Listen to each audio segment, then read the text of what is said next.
The CBS Radio Mystery Theater presents...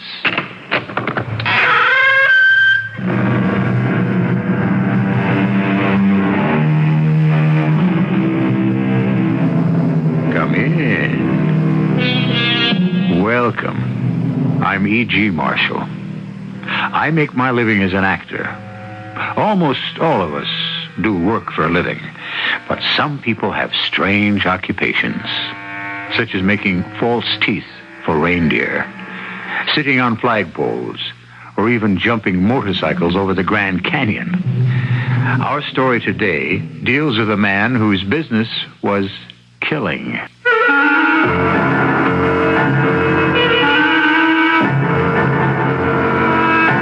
Our mystery drama, The Assassin, was written especially for the Mystery Theater by Murray Burnett and stars Larry Haines.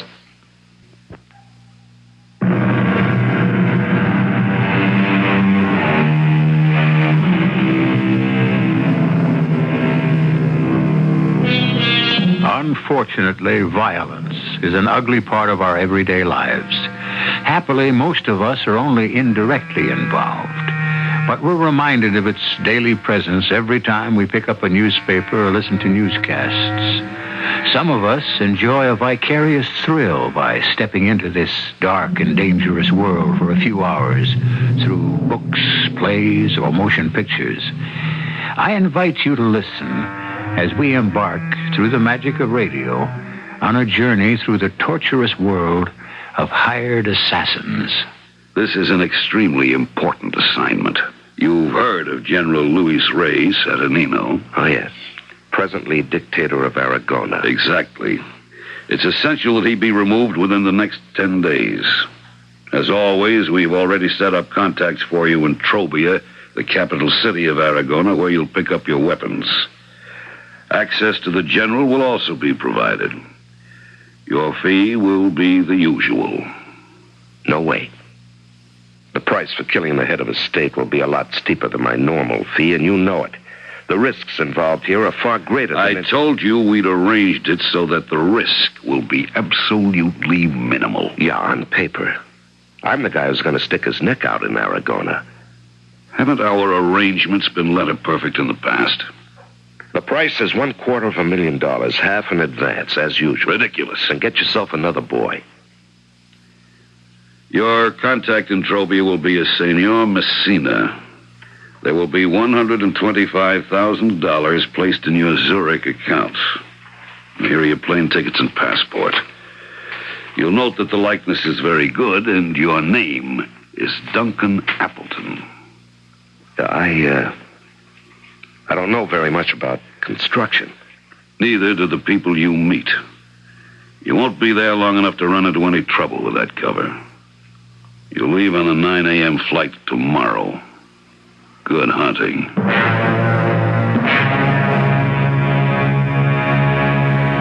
Numbers danced in my head as I left Jones's office. With what I had already, plus this $250,000, I could quit. But what would I do? Business was out. The only talent I had was already being used. I put the thoughts of retirement away. As I reached my apartment, the phone was ringing. Hello? Luggage properly used and scuffed with the initials DA will be arriving at your place within the hour. The code phrase is lie detector. What? It's not as bad as some you've had. There should be a relatively simple way of introducing it into an early conversation. Yeah, I suppose there's also a counter code phrase, huh? Yes, there is. It's those things really do work. Yeah, well, let's hope, for all our sakes, they do. A funny thing happened to me on my way to the airport the next morning.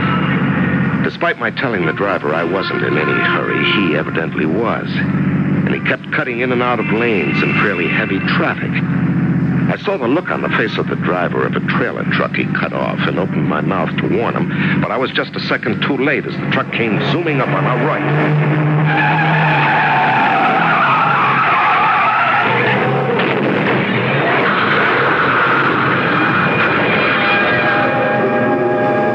Unless it's happened to you. There's no way of describing it. I must have lost consciousness when the truck hit us. All I know is that when I came to, I was sitting on the side of the road while traffic piled up all around the scene of the accident, with the truck driver screaming at a chauffeur who was screaming back. I had no idea who I was or what I was doing there. All I knew was that I wanted to get away from there. No one was paying any attention to me, so I got up and found I could walk. I went over to the service road that paralleled the highway, leaving the sirens and the hubbub behind me. An empty cab came by, and I hailed it. The driver looked at me curiously when I hesitated telling him where I wanted to go. I groped in my pockets and found an airline ticket and told him International Airport. Will passenger Duncan Appleton please report to the service desk? Duncan Appleton to service desk, please. Duncan Appleton. I recognized that name as being on my passport. I went to the desk. Maybe there'd be some help in regaining my memory. What there was a phone call. And I found myself talking to a voice I'd have sworn I'd never heard before. I heard about the accident. How are you? Okay. I'm glad you had enough sense to avoid the police, accident reports, and all that nonsense. How'd you manage? I walked away. You may really be worth what we're paying you. Just get on the plane now, and I wish you a safe trip and a happy landing. On the plane, I discovered that I was going to Aragona. But what for and why I'm headed for Aragona escapes me. By the time the plane landed in Trobia, Aragona's capital, I'd discarded the idea of going to a hospital and reporting my loss of memory. It was mid-afternoon as I stood at the exit gates after passing through customs, wondering whether to take a cab and ask the driver to recommend a first-class hotel, when a man approached me. Senor Appleton? Yeah. And, you are? Senor Teodoro Messina. Oh, yes, of course, Senor Messina. How are you? Very well, very well. And you, senor? Oh, never better. How are my accommodations? Oh, well, you, senor, are, of course, staying at my house. A hotel would not be suitable. My car and driver will be here shortly.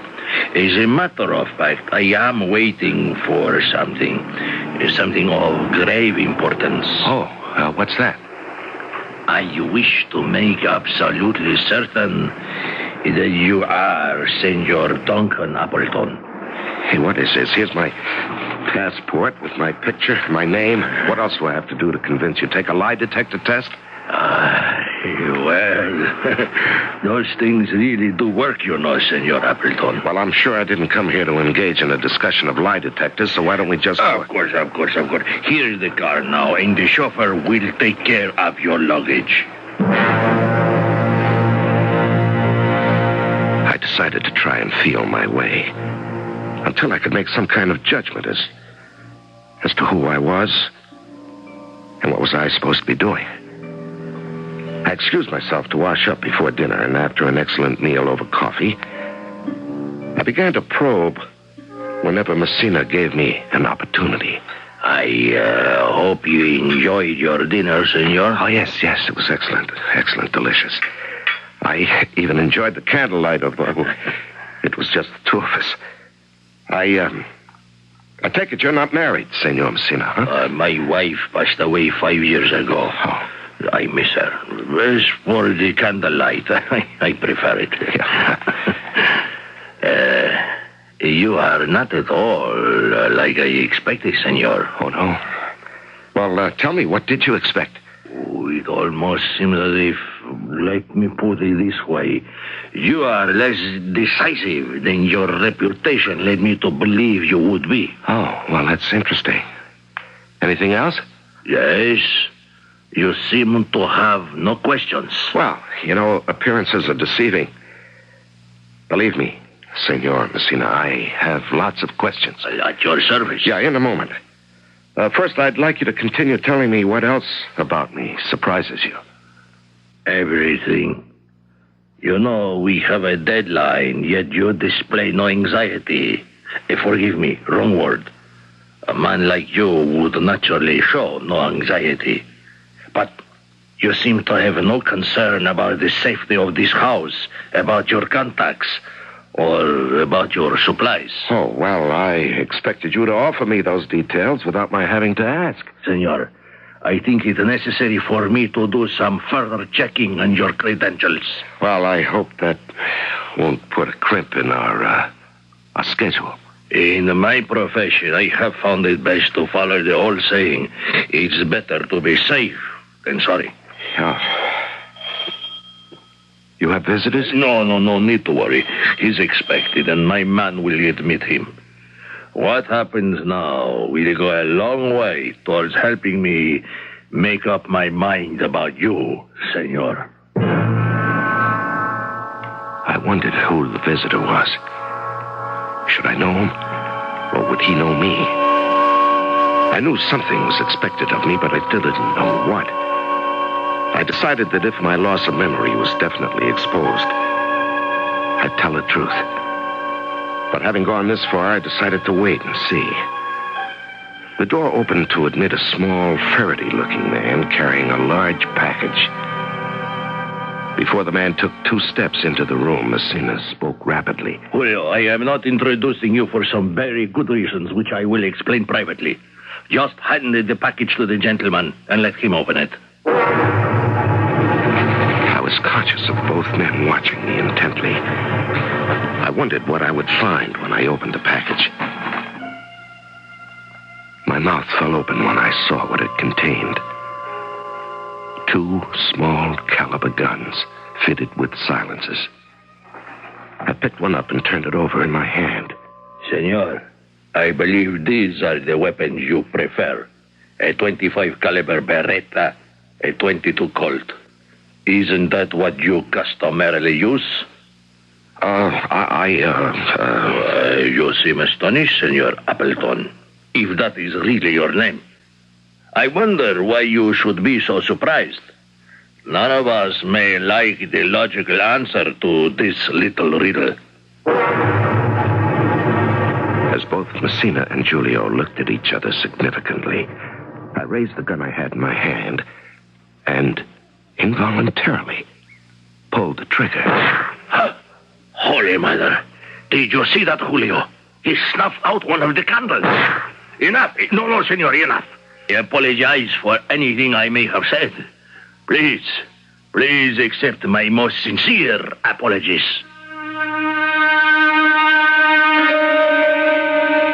It is said that certain skills, once learned, are never forgotten. For example, riding a bicycle. I'm not sure that this holds true with all other skills. Personally, I can assure you that this isn't so with ice skating. But evidently, it does hold true for shooting. I'll be back with Act 2 shortly.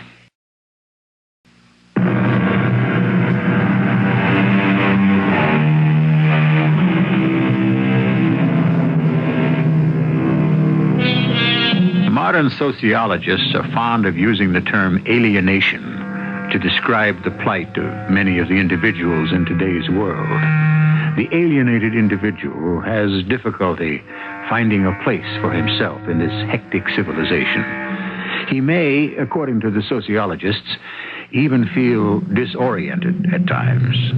The conclusions they draw is that it's terribly difficult for many people to live useful or even moderately happy lives in our present society. But consider the gigantic handicap of trying to conceal the fact that you've lost your memory.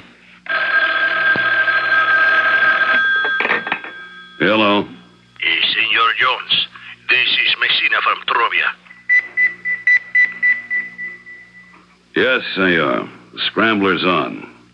I assume you have good reason for making this call? Yes, I am deeply concerned about Senor Appleton. In what way? Well, he's behaving in a most peculiar and uncharacteristic fashion. Give me an example. First, when I met him at the airport, he seemed to be unaware of the identifying code. And now that I think of it, he may have stumbled upon the phrase accidentally. Well, that's not uncharacteristic. The Senor I know detests having to use codes. His making you sweat was probably his way of getting back at me. That is possible. But you think he's an imposter? I did at first, even though he was on the correct flight and had the code word eventually. But there is no possibility of that. What changed your mind? Julio delivered the weapons, and he shot out 2 candles. Oh, then your concern is based on abnormal behavior. In my experience, yes. Now, he is scheduled for a meeting with Major Barranquillo this afternoon. Now, at the best of times, the Major's temper is most uneven. And with this situation, and his own neck at stake, if the Major's dissatisfied in any way, there will be nothing but trouble for all of us. You have a point. Well, I called for instructions. Yes. All right. Postpone the meeting and move the entire schedule back one day and wait to hear from me.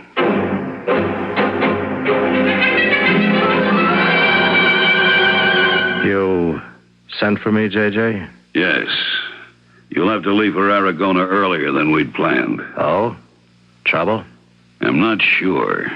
Messina doesn't like the way EX has been acting. I don't understand. Neither do I, but I trust Messina's judgment. And if he's concerned, then we have to take some action. Along what line? On assumptions. First, what could cause EX to behave strangely? We know he doesn't use drugs, is sparing with alcohol, and has no personal attachments. Therefore, we have to assume that perhaps, somehow, he's discovered our master plan. If EX knows the whole deal, he'll blow everything sky high. Including you and me. Me, definitely. And I am not going to live the rest of my life knowing that EX is gunning for me. Exactly. Now let's assume, as we must, that EX has somehow discovered we've sent him to kill General Saturnino, to put Major Barranquillo in power, so that we can gain control of the new mineral deposits discovered in Aragona. Oh, that's only half the deal. Granted. I'm assuming that he also knows you're going to be in Aragona and kill him for the Major, thus punishing the foul criminal who murdered the General and sweeping the Major into office in a tidal wave of popularity. It doesn't change anything. Except the date of EX's execution. Now, you'll leave for Aragona immediately. You will ambush and kill EX before he carries out his assignment. But then what about the General? You will also kill the General and enlist Messina's help in transporting the body of EX to the General's office so that you have a corpse to prove your heroism. And then you'll give the credit to the brave Major. I don't like it. Why not? First, because EX will be suspicious of me. I just went through that with you. He may know, but he doesn't know that we know. There's no reason for him to suspect we're going to change our plan. So you say. But I trust EX as much as I trust a cobra. Which is why I suggested you ambush and kill him. Fine. And then I have to keep the body on ice until we set up a meeting with the General and kill him. Then depend on Messina not to cross me and bring the body to where we want it. I will admit the plan has more people in it than we like. But do you have an alternative? I'd made a discovery. It only frightened me. I could handle a gun. I still had no idea who I was, but the evidence was inescapable that the job I'd been sent to Aragona for had something to do with my ability to shoot. After the shooting incident, Messina had politely told me that my important appointment had been put off till the next day. I strolled around Trobia thinking that perhaps if I'd been there before, something would jog my memory and give me a clue to my identity. I came to a rather attractive sidewalk cafe and decided to sit for a while and think. Senor, may I join you? Oh, please. May I order something for you? Thank you. A Campari and soda. Well, that sounds sensible. And now, tell me why. Why I ordered the drink? No, why you asked to join me. Oh, because you are obviously a stranger. Because here in Trobia we pride ourselves on our hospitality. Because I was also alone. And because you seem like the kind of man who would interest me. And just what kind of man interests you? If I said someone like you, then we would be back to square one, so... What's your name? Elena Nunez. Where'd you learn to speak English? In school, here in Aragona. English is taught along with our native tongue. Do they also teach you to pick up strange men in cafes? Oh, now you are being rude. Well, I'd rather say direct. I think I shall leave you and pay for my drink. No, please. Stay. If I offended you, put it down to the fact that I'm just not myself today. You find that amusing? Not being yourself? No, it's a private joke. Don't you have any? Oh, yes, but my big one is personal. Well, aren't all private jokes personal? I suppose. Anyway, as I said, I find you simpatico, and so I will let you in on it. In Aragona, most girls are brought up to marry, to learn how to please a man and find a husband. But I wanted a career, and I got it. Well, where's the joke? If you turn your head and look at that large, empty space across the street, you will be looking at it. Well, I see the empty space, but it doesn't make me laugh. I studied to be an architect. I am an architect. Being a stranger, you can't possibly know that General Saturninos... Oh, well, do you know who he is? Oh, from his pictures plastered all over town, I take it he's your president. Exactly. Well, his dream is to erect a palace of culture in that vacant space you're looking at. And he ran a contest for architect, and I won. Well, congratulations. But I still don't see the joke. Well, at the moment, there are no funds to build this palace. So I started looking for another job, and everywhere I got the same answer. We can't hire you because you're shortly going to be starting to build a palace of culture. So you see, you win, but still you lose. That's sort of a bitter joke, isn't it? Ironic. Now tell me, what is your business? It's sort of confidential. You're an American, I can tell. Where do you live? You know, you ask a lot of questions. But how else do you get to know about people? Well, don't I get to ask any questions? You know all about me. Well, all but the important things, like where you live, whether you have any family, what makes you laugh, whether you're a night person, a day person. And also, you don't know that I read palms. And you're good at crystal ball gazing, too. No, I'm serious. Give me your hand. Okay, I'll go along with you here. Oh, this is an interesting palm. Now look at your headline. And this is your heart line. Mm-hmm. Now you see how much stronger the headline is? That means that your head rules your heart. You're single. You've never had a really serious illness in your life. You have strong feelings, but you keep them well under control. No? Fine eyesight, good manual dexterity. Well, how's that for a start? Fascinating. You doing anything today? Not a thing, unless they've started building the palace. It doesn't look like it. But what about your business? Don't you have... No, not until tomorrow. Look, why don't we spend the rest of the day getting better acquainted?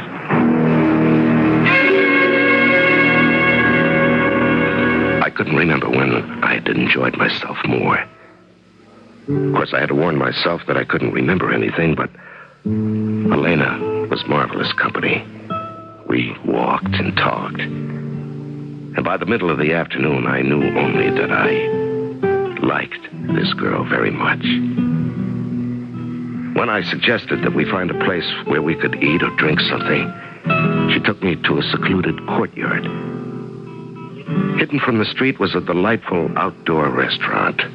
We sat, we ate, we talked. And finally we fell silent. Elena looked at me. You seem to like me. When are you going to trust me? I suppose I have to tell someone, and soon. You see, I've lost my memory. I don't know who I am or what I'm doing here. For how long? Well, the last thing I remember is being in an automobile accident. I found my passport and airplane tickets to Trobia. My passport said my name was Duncan Appleton, and I have no reason to doubt it. And when I got here, I was met at the airport and taken to the house of a Senor Messina. Do you know him? The name is familiar. Well, I thought maybe by talking with him I'd get a clue to my identity, but so far nothing. Well, you're staying at his house. Doesn't he seem friendly? Yeah, friendly, but not simpatico. Now, what I need desperately is to bump into just one person who knows me and understands, can help me by recalling incidents we both know. I'm glad you told me. And I wish there was something I could do. Well, there is. Have lunch with me tomorrow. Same place where we met. You have a date.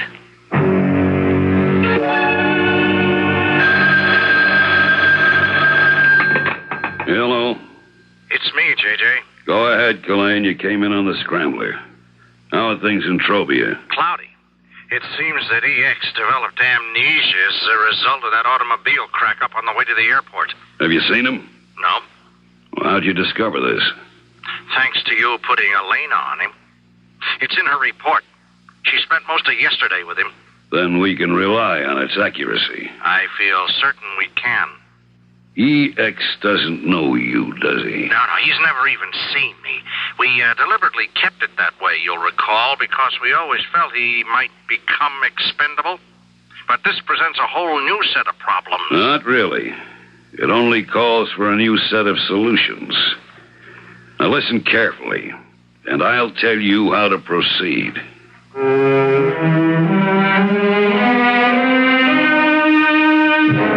The 17th century poet John Donne ended a famous poem with the lines, "Nowhere lives a woman true and fair." This sentiment certainly seems to apply where Elena and her relationship with a man who believes he is Duncan Appleton is concerned. But women have been known to change their minds. I'll be back shortly with Act 3.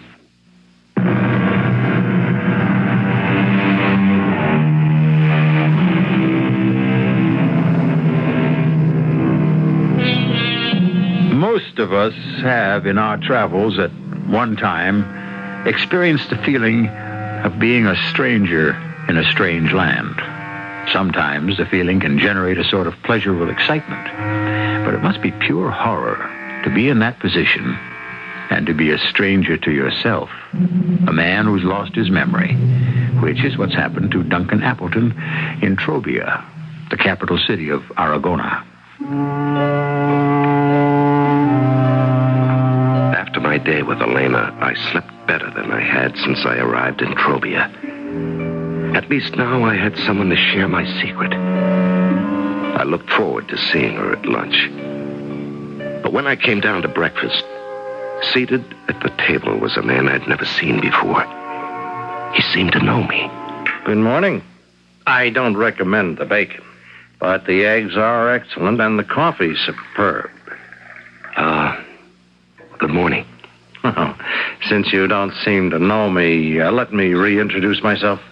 My name is Killane, J.C. Killane. I'm Duncan Appleton. What did you mean, reintroduce yourself? Well, we're colleagues of long standing.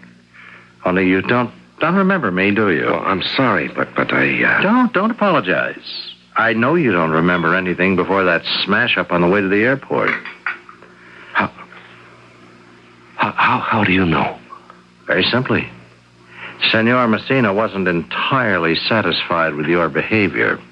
He called our boss, Mr. Jones. Does that ring a bell? No, I'm afraid not. Well, don't let it concern you. I'm here to help you. Now, Jones guessed that perhaps you'd taken a blow on the head that had temporarily blanked out your memory. Now, he sent me down to check. Now, sit down. Enjoy your breakfast. With my help, perhaps you'll soon remember everything. Well, I surely hope so. Now, first, your real name is not Duncan Appleton. It isn't? No. You are E.X. Kyle. The E.X., I believe, is fictitious, your sardonic way of identifying your occupation. Which is? Executioner. Now, wait a minute. Wait just 1 minute. Why should I believe any of this? Take a look at this, please. It's just a card. Oh, a little more than that. You'll note your picture in the upper left-hand corner and a number of dates and some figures. Yes, I can see all that. Well, this is a record of your employment with us. And who is us? Who am I supposed to be working for? These figures on the card represent the amounts paid for various assignments. Now, maybe these will jog your memory. You see, the date of this latest payment was only 4 days ago. $125,000. And what's the plus for? That's the first half of your fee. When you complete the assignment, you get the second half. I'm sorry, I just don't remember any of this. Okay, let's keep trying. If you look at your passport, you'll see that your occupation is listed as a contractor, a man who puts up buildings. That's the way you'll be presented to General Saturnino. The name ring a bell? Well, I know who he is, that's all. He's your target. Now, these are the architectural plans for a Palace of Culture. It's a pet project of General Saturnino's. You'll be admitted to his office with Major Baron Kilo, the General Special Aide. Inside the plans will be whichever gun you select. You simply draw the gun from the plans and shoot the general. Baron Kilo will take you to a private door leading from the general's office. It goes directly to the street. There will be a car waiting for you. Your escape route has been arranged to the last detail. Now, does this recall anything to you? I'm sorry, no. Too bad. But you remember what I just told you? Oh, yes, vividly. Oh, good. That should enable you to get through your meeting with General Baron Kilo, which has been set for tomorrow morning. If I make a mistake with the major or the general, you'll be unemployed. And in your business, the compensation for unemployment is death. I went to keep my luncheon appointment with Elena. I wasn't happy with what Ghislaine had told me, and I certainly couldn't reveal it to Elena. She was waiting with a smile and giving some coins to an organ grinder's monkey who was hopping about on the terrace while the organ grinder played on the street outside. Look, Duncan. He's a perfect little gentleman. Isn't he adorable? Yeah, he's very cute. I think I'll have a carafe of wine. Do you prefer white or red? Whatever. Isn't it a beautiful day? Uh-huh. Are you angry with me? No. It has nothing to do with you at all. You have found out something about yourself. Look, let's not talk about it. Oh, look, here comes the little monkey again. Have you any change? I gave him all mine. Well, just wait till I pour my wine and... Senor Pequer, senor, the wine. He loves it. Oh, the monkey's right on the table. Senor, don't let him have the wine. Why, that little devil has grabbed the carafe. Here, give me that. I stood there in the midst of shattered glass, wine dribbling down my suit, the proprietor fussing with apologies, offering to pay for the cleaning, waiters mopping me with napkins. And I froze, because I remembered everything. Elena looked at me. I suppose my face had betrayed me. You remember? Yeah. Oh, that's wonderful. Is it? Oh, how can it be anything else? If you're smart, you'll walk away from me. I know who I am and what I am. No decent person should even have to look at me. I don't think you're anywhere near as bad as you make out. Oh, no? All I'll tell you is that I'm in a monstrous business. I think you're exaggerating. You do, huh? Well, listen to this, then, now that I remember everything. I have just come from talking with a man who I know I never saw in my life. He tried to convince me that we were old friends. And I think I'd better figure out the reason he said that. Talking about deceit. What would you call a girl who told the people you are working for that you had lost your memory? That she'd betrayed you? What would you think of me now? It's been interesting knowing you, Elena. Don't call me and I won't call you. After what Elena had told me, I decided I'd better get back to Culzean fast. Not allow him to know I'd regained my memory and try pumping him before Elena told him I was myself again. Hey, now, back so soon? Yeah, I decided to play it your way. Now, the sooner it's over with, the better I'll feel. Do you think you could move the appointment with Major Barraquillo forward? I can always give it a try. Good. By the way, does the Major know you? He knows of me. And, just how long have we known each other? Ever since you came to work for us, 9 years ago. The name of the company? International Facilitators Limited. And it's headed by J.J. Jones. I wasn't the least surprised to find that Culzean was able to arrange an appointment with the Major almost immediately. I returned to Messina's house to report to Culzean, but he was out. And I found Senor Messina in a state bordering on panic. Hi, Senor Appleton. I give thanks to God that you have returned. I have a most urgent message for you. From whom? A lady. She said that it's most important that you meet her in the cafe where you met with the monkey. It's a matter of life and death. I'm not interested in anything that lady has to say. Believe me, she was sincere and desperate, Senor. Thank you, Messina, for your concern. I know the lady, and you don't. You are mistaken, Senor. I know her better than you. Elena is my daughter. They mean to kill you. Well, I'll admit that's an intriguing statement for openers, but I don't know what you're talking about or who they are. There is no time for suspicions and lies between us. I know who you are, what you have come to Trobia to do. And they are the people who employ you. Well, I seem to remember they also employ you. Oh, yes, yes. Say anything you want about me. Only believe what I am telling you. Why are you so suddenly concerned about me? Because I fell in love with you. No, don't say a word, please. Just listen. When I first was told to meet you and find out about you, it was just a job. And then you were so obviously lost. I just couldn't help it. Well, you know it is true because you feel the same way about me. Why didn't you tell me then? Because I thought we were just two of a kind. My plans for the palace were chosen because Major Barraquillo arranged it. I love you, believe me, believe me. I almost wish I could. You are to be taken to the general's office by Major Barraquillo. There, you will shoot and kill General Santonino. Then, you have been told by the major, he will take you to a private door which leads to the street to safety, and a car will be waiting. But not for you. Culzean will be waiting behind that door, and he will kill you. And then they will take your body back to the general's office. Culzean will leave as you were supposed to. And then the major will give the alarm. You were an assassin and a loyal aide of the general's, and he killed you. Well, do you believe me? I believe you. It is you they are going to kill. Okay, what do you want me to do now? Run away. You don't run away from Mr. Jones, not for long. Now, just let me think. Let me think. Yeah, that just might work.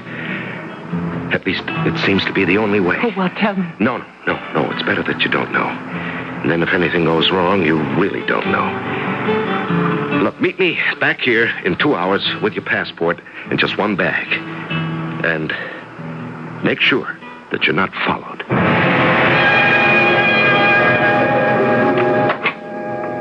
Where did you get to? I wanted to know how the meeting with the major went. You were out, so I ran an errand. Well, the meeting go okay? Yeah. It went fine. Kalaine? You see, I know who I am. I've regained my memory. Great. Then there's no need for me to go over the execution plan again. No, none at all. Because the general isn't going to die. You are. Wait.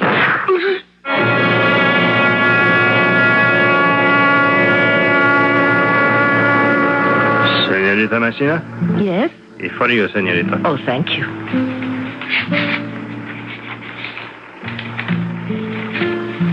My darling, a beautiful lady once read my palm and told me that my head always ruled my heart. She was right. This way. Saying goodbye, only one of us is doomed. I love you. Believe me, as you said, you loved me earlier. And so I give you the only gift worth having. The gift of life. Please live it happily for me. In his farewell note, E.X. Kyle told Elena that his decision not to meet and run away from her was a decision made by his head, not his heart. I think it was just the reverse, an affirmative act of love. We might quote from Dickens and say it was a far, far better thing he did than he had ever done, giving up his life for the woman he loved. I'll be back shortly.